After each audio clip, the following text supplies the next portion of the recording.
From the book Snow Angels by Harriet Loveday. Miss Nicola Klaus's Orphanage for Special Children. Somewhere in a remote part of Lapland lived a kind-hearted young woman called Nicola Klaus. She had a small cottage at the edge of a dark forest, not far, but far enough for her own sanity and comfort, from a small village. The summers were warm, the autumns were bountiful, and the winters were cold. This winter was no exception. The snow was at least 2 feet deep already and drifting. Nicola looked out of the window. She wasn't concerned. Nicola was a strong and confident young woman who knew her own mind. She was a little over 5'2". Her build was stocky and strong. She had curly, mousy brown hair, which was coarse to the touch, and the most sympathetic green-grey eyes you could hope to meet in a time of need. Nicola's parents had taught her to be self-sufficient, and she spent the summer and autumn carefully preparing for the winter snows. She welcomed the isolation. Nicola enjoyed her own company, and she had her reasons for being alone. Sitting in front of the fire, Nicola rocked gently in her rocking chair, stitching a new counterpane and quietly singing to herself. Her little brown dog was curled at her feet, and her tabby cat sat at the window, looking out into the night. It was too cold to hunt unless it was the barn. The mice were back, and it was Hunt Mouseke's job to keep the mice at bay and preserve the sacks of food through to the spring. Nicola looked down at her little dog by her feet. "You warm there, little Faithful? Time for a little trip outside before bed." Faithful tried desperately to ignore her mistress. It was cold outside. Besides, there was plenty of time for dozing before. Woof! Faithful jumped up. Woof, woof, woof! Faithful stood taut, looking at the door. Her owner had to know. There was somebody out there. Hunt Mousekie glanced out of the window and, jumping down, arched her back at the door and hissed. Nicola put down her stitching, carefully placing it on her wooden rocking chair. Going to the cupboard, she pulled out her shotgun and loaded 2 cartridges. She'd had problems from troublesome villagers before, but she wasn't afraid. She was ready to defend her home if she had to. Nicola went to the window and peered outside. The snow was falling softly in the light of the moon. There were footsteps leading up to and away from her front door. It looked like whoever had approached had gone. Still, it was worth giving them a little reminder. Nicola opened the door, and aiming her shotgun, she fired a shot into the air. Nicola's little house was in a large clearing with a lake in the distance. She could see a good distance all around. Whoever it was that had come to her door must have run like the wind to get away. The shot reverberated around the clearing, and the sound got lost in the falling snow. To Nicola's shock, from not more than a few footsteps away came wah, wah, wah. Nicola stood holding the still smoking shotgun and looked down in disbelief. For there on the doorstep, wrapped tight against the cold, was a little baby in a fur-lined basket. Nicola rushed to put down the gun safely and retrieve the baby from the cold.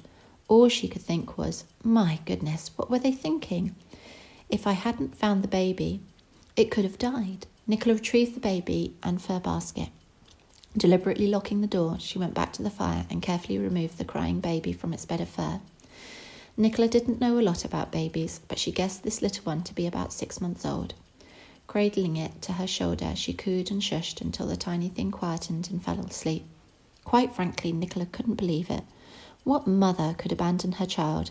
However, it wasn't long before Nicola discovered the reason why. When she removed the baby's little hat, she found the baby had little pointed ears. It was a deformed child. One of the unfortunate realities of a small community and lots of cousins marrying cousins was that now and again a genetic deformity would pop up. However, the villagers were suspicious and believed that these children were cursed. Quite often the children would disappear in the night or go and stay with Granny so as not to embarrass and bring shame on the family. Perhaps the mother... One of the unfortunate realities of a small community and lots of cousins marrying cousins was that now and again a genetic deformity would pop up. However, the villagers were superstitious and believed that these children were cursed. Quite often children would disappear in the night or go to stay with Granny so as not to embarrass and bring shame on the family. Perhaps the mother believed that Nicola was a loner and would be prepared to bring up her child. It was quite an imposition, but thankfully Nicola had a kind heart and endless sympathy. Nicola named the baby Elsie. Throughout the long, cold winter, Elsie and Nicola cuddled up together, and by the time the spring thaw came, it was as if they'd always been. Nicola wasn't exactly cross, but she wasn't entirely happy with the situation, for the very next winter 2 more babies were left at Nicola's door. This time a little boy with webbed fingers and toes, and a little girl with 6 fingers. Nicola was going to need to think of a way to support them all. She was starting to feel a little busy. When the babies had gone to sleep each evening, Nicola spent her time furiously sewing and stitching, making counterpanes and cushions, aprons and tea cosies. Nicola was quick and neat with her needlework and had a good eye for colour. Her work soon became quite fashionable, and it was as much as she could do to keep the village shop supplied. The village shop also sent her wares further afield to be sold for a small commission. Somehow, by the luck of the gods, Nicola and the babies always had enough food and firewood to survive the winter. The little babies grew to toddlers and the toddlers to children. Every winter, a couple more deformed children arrived at her doorstep. Nicola hadn't the heart not to care for these poor, unwanted children, but this wasn't exactly how she'd planned her life. Nicola had to work hard and late every day and night to ensure the children were provided for. A few more years passed, and eventually Nicola found she had 15 children under her roof. Luckily, the older children were able to help with the younger ones, but she couldn't squeeze any more children into her attic bedroom. Nicola had long ago taken to sleeping in front of the fire. She wasn't sure how she was going to cope. The little cottage was bursting at the seams with laughing, happy, unwanted, now wanted, children. Once again, kind fate helped Nicola. A wealthy landowner from the south came to visit her in the spring. His wife was obsessed with Nicola's beautiful needlework. She had already bought 3 counterpanes and 12 pillows. The wealthy landowner was hoping Nicola would take a commission to sew some more, as the couple lived in a large 8-bedroom wooden lodge and there were plenty of beds still to cover. When the gentleman saw how hard Nicola was working to feed and clothe the children and keep them warm through the long cold winters, his heart wept with pity. He was well educated and didn't hold with the nonsense that children with deformities were cursed, so he offered to build an extension for Nicola, somewhere where the children could sleep at night and take lessons during the day in exchange for 16 counterpanes, 1 summer colourway and 1 winter, and 32 matching cushions. Nicola gratefully agreed, and by the following autumn a huge extension had been built on the back of her little cottage. The upstairs had over 30 beds, should more unwanted children happen to land on her doorstep, and the downstairs was filled with little tables and chairs, with a chalkboard at the front so that the children could take lessons. The wealthy landowner had also hired a tutor for the children, and he believed very strongly in the virtues of a good education. Nicola and the young tutor Helga got on very well, and between them they managed to navigate the following winter. Nicola taught Helga and the oldest children how to sew in her particular style, and when the children weren't learning, they were creating beautiful counterpanes and cushions, kitchen linens, and now their new line of gifts, Helga's idea of little rag dolls. Nicola renamed her cottage Miss Nicola Klaus's Orphanage for Special Children. Elsie was nearly 7 now, and the apple of Nicola's eye. Nicola sewed her a little bonnet that covered her pointy ears, but Elsie didn't feel self-conscious because all the other children were just like her. All the children were loved. Faithful and Huntmousky could have felt jealous if they'd had small hearts, but the wonderful thing with love is that there isn't a finite amount. The more you put out, the more you get back. So the animals spent their days being petted and adored, played with and tickled. It was a perfect life, and everyone had their place. One evening, Nicola sat in front of the winter fire. Elsie cosied up to her lap, and the other children cuddled around while Nicola read a story, and Helga prepared their warm milk for bed. As Nicola read, she felt that although she was tired and busy, she was also so very happy, and nothing could interrupt the quiet bliss they found themselves in. After the story, the children had their milk and went to bed. Helga slept in the dormitory with the children, next to the babies' cots. Nicola stayed up a little later to finish the counterpane she was working on, when Faithful jumped from her feet and stood alert, pointed at the door, woofing. Anticipating it was the little delivery, but as always being prepared, Nicola went to the window to look out. The snow outside their little orphanage was untouched and pristine. The clearing was quiet and the wind was calm. But the sky was a riot of colour. Beautiful greens and blues, reds and oranges. The northern lights were spectacular tonight. It almost made the night seem magical. Behind her, Faithful woofed again. Nicola drew her brows together and decided to investigate. She put on her long winter coat, furry boots, hat and gloves. She went to the cupboard and took out the shotgun, loaded it with 2 cartridges and put some spares in her pocket. Then, opening the door, she peered outside. Faithful was off like a bullet out of a gun. Faithful knew exactly where she needed to lead her mistress. Nicola pulled the cottage door closed behind her and started to make her way across the pristine snow under the fantastic light display in the sky above her. Something about the night felt special. Nicola was much slower across the snow than Faithful, and it took her a good 20 minutes to reach the other side of the clearing, close to where one of the lanes passed by through the woods. "Woof, woof, woof," instructed Faithful, trying desperately to make her mistress hurry. "I'm coming, my sweet, I'm coming," Nicola called. Nicola reached the woods at the other side of the clearing, and Faithful darted into the trees towards the lane that passed through.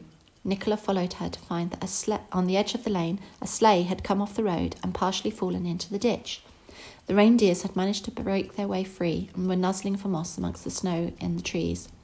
Hurrying to the sleigh, Nicola found a man, fallen in the snow, unconscious and very, very cold.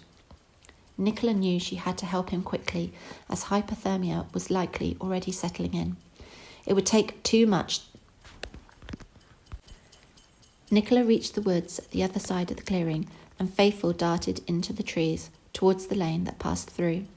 Nicola followed her to find that on the edge of the lane, a sleigh had come off the road and partially fallen into the ditch. The reindeers had managed to break their way free and were nuzzling the moss amongst the snow and the trees. Hurrying to the sleigh, Nicola found a man, fallen in the snow, unconscious and very, very cold. Nicola knew she had to help him quickly, as hypothermia was likely already setting in. It would take too much time to get back to the cottage and get Helga's help. She'd have to do this herself.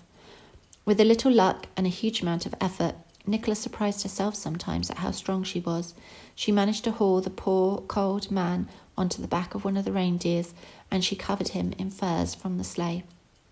Catching the reins in her hand, she jumped on top of the other reindeer, and they made their way back across the clearing to Nicola's orphanage. Nicola didn't want to wake Helga or the children. Somehow, she was sure it was the hauling around of sacks of grain that did it, Nicola found the strength to drag the man into her cottage on the back of one of his furs. Carefully, she attended him and warmed him by the fire. His lips were blue. His face was wide and kind, with a brown curly beard and brown curly hair. He had a big nose and big bushy eyebrows. When Nicola removed his gloves, she found his hands were thick and calloused. He was clearly a hard-working man. Trying not to make assumptions, Nicola attended him and stayed with him through the night, as he lay in front of the fire. The next morning the children were agog at such a spectacle. They had seen other adults before, but their little sanctuary was predictable. It had been a long time since the wealthy landowner had visited, and they were not used to a man in the house. One of the babies started to cry. From his resting place near the hearth, the man stirred at the noise and started to wake. As he opened his blue eyes, he stared around in fear at the little children peering over him. His brow came together in puzzlement. His eyes grew wide. When little Elsie leant forward to ask if he was okay, the man cried out and put his hands over his face, shouting, "Don't hurt me! Don't hurt me!" Nicola was not impressed. Instructing Helga to take the children through for breakfast, she decided to deal with this herself. Passing the man some warm milk, Nicola said, "You crashed your sleigh last night. I pulled you out of the snow and brought you here. Your reindeers are outside and you are free to leave as soon as you feel better, but I won't have you scaring the children like that." The man protested. His blue eyes were wide with fear. But, they're deformed." Nicola was angry. "Don't be so rude. I wish I'd left you in the snow now." The man looked quite taken aback and tried again. "But they will curse your house and bring you misfortune." Nicola replied, "Don't be so ridiculous. I've never heard such mumbo-jumbo in the whole of my life." The man looked shocked. From the kitchen, dear little Elsie came out with a slice of warm bread and butter and handed it to the man, saying, "I'm sorry I scared you, sir." In surprise, the man accepted the bread and managed to utter, "Thank you." Nicola waited for Elsie to return to the kitchen, then crossly said, "As soon as you feel well enough, please leave." A little under an hour later, she found the man and his reindeer had gone. And a little more than an hour after that, he was back again with his reindeer and sleigh, knocking on the cottage door. Nicola opened the door. "Yes," she replied tersely. The man shuffled in the snow on the doorstep and looked at his feet. I'm very grateful to you for saving me. And I see you have an orphanage, so yes. Well, I'm a carpenter, you see. I have a toy business. I have a sleigh full of toys, and as a thank you, I'd like to give them to your orphanage. I do understand that without your help I'd be dead in the snow, and I'm sorry about scaring the little girl earlier. I didn't mean to. I'm sorry. I thought perhaps she'd like this little doll I made." As a gesture of sincere contrition for being so rude, the man held out a little wooden doll. Nicola was quite surprised. She hadn't expected to see him again, but she wasn't a proud woman, and she knew that a sleigh full of toys would be most welcome. Calling to the children, she allowed the man to unload his wares into her sitting room. It was almost as if Christmas had come early. The children were delighted, and they thought that the man was quite possibly one of the best people ever. One by one, they came up to hug him, say thank you, and gratefully accept their toys. After a while, the man forgot to shudder at their deformities and looked a little overwhelmed at the happy playing children. Nicola also felt her heart melt a little, and swallowing her pride, she said quietly to the man, "Thank you. This really means a lot to them. I really am very grateful." The man looked happily into Nicola's lovely grey-green eyes and held out his hand, saying, "Nicholas, pleased I could bring them a little joy." Nicola held out her hand, smiling, and said, "Nicola, I run the orphanage." After Nicholas left the orphanage, he found that he couldn't stop thinking about the children, Helga and Nicola. It really was quite extraordinary. His heart also warmed with the thought of the happy children playing with the toys he'd made. Poor things, they weren't cursed at all. They were delightful children, good-natured and sweet. He felt ashamed for his small-minded opinions and how rude he'd been. Nicola and the orphanage had made such an impression that Nicholas found that when he was passing again in the spring, he stopped by to see how they were all doing and bring them some more toys. The children flocked around him like a favourite uncle. Helga made a special meal, and even Nicola seemed pleased to see him. Nicholas watched Nicola in awe as she ran the day-to-day business of the orphanage. She really was quite a woman, a force of nature. He felt sorry that she had the responsibility of all this on her shoulders, and yet never once did he hear her grumble or complain. He could see that the children adored her. After a few more visits, Nicholas adored her too. He'd watched Nicola hurrying around and working, fixing, mending or stitching. He nearly fell over in shock the day he saw her carry a sack of grain from the barn. Nicholas felt guilty that she was doing all this by herself with no one to help.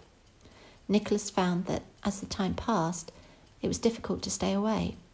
It became a regular thing for him to pop by as he was passing through, and when he wasn't there, all his thoughts were of the orphanage, the children, Helga's wonderful cooking, and Nicola.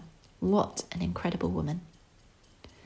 One spring, when the flowers were blooming and the birds were singing, Nicholas cleaned his cart, brushed the reindeers, put on his best clothes, and travelled to Nicola's orphanage. He had a proposition. Nicola, as always, was knee-deep in fabric and stitching. The children were outside playing, and Helga was cooking lunch. Nicola took Nicholas into her little sitting room and settled back in her rocking chair, flanked by Faithful and Aunt Mousky, to continue her work while Nicholas talked. Nicholas cleared his throat. "Nicola?" "Yes," she replied, rocking gently in her chair, her hands whizzing the needle over the counterpane. "There's something important I need to ask you," Nicholas continued. Nicola stopped stitching and looked up at Nicholas. Nicholas knelt beside Nicola and said, "I really think you are quite an extraordinary woman. I'm happiest when I'm here with you and the children. I was hoping that you would let me marry you and join you here." Nicola sat very still for a moment before she replied, "Nicholas, there's something I haven't told you." Nothing you can say will make me change my mind. I am quite in love with you, Nicholas insisted. Nicola's mouth set to a grim line. Carefully, from under the counterpane, she brought out her left hand. 2 of the fingers were fused together, and her little finger was missing altogether. Slowly she said, "There was a reason my parents moved out to this little cottage in the middle of nowhere. There is a reason I keep myself to myself. I have learnt over the years how to keep my hand hidden so that no one will judge me. If you genuinely believe that deformities are a curse, then you need to know that I too am deformed." Gently, Nicholas reached forward and took Nicola's left hand in his own. Raising it to his mouth, he kissed it and said, "You are perfect to me. Nicola, I think you are an incredible woman. My proposition is this: let me join you. Let me come and make toys. It gives me so much joy to see the children happy. I would like to join your orphanage to make toys for the children, but not just your children, all good, kind, loving children. What do you think?" Nicola's heart melted all over again, and leaning forward, she kissed Nicholas's lips as he knelt before her, waiting for her answer. Nicola drew back and said, "I think that sounds like a lovely idea, and I think we will be very happy."